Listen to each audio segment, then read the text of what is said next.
my work also involves doing research in different parts of the world. And in Turkey, in Turkish archives, there are materials on Central Asia. I'm now curious about how to sort of compare the nationalist Turkish project with the Soviet socialist project.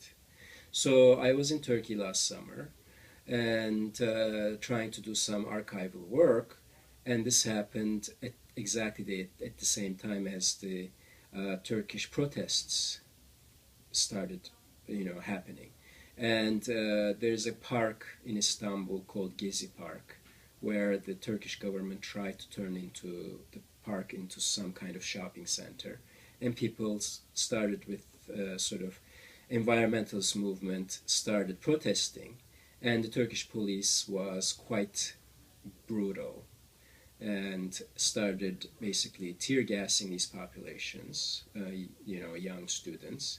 And then, because the Turkish police was so brutal, the protests grew, spread out of Istanbul to all the major cities in in Turkey.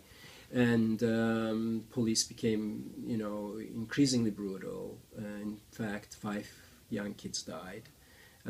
And most of them were hit by the basically tear gas canisters, or they fell off from a building. And so now it's quiet in that way, but I think this was an amazing moment in modern Turkish history where people are spilling into streets to actually ask their government for more responsibility.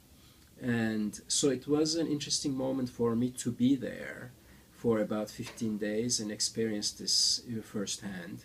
I wasn't tear gassed badly. I was near the Taksim Square one day.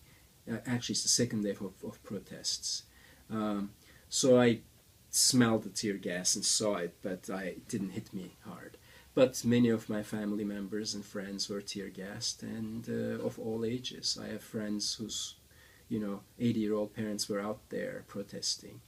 So that's, I mean, the main purpose of these protests are basically, the Turkish government has become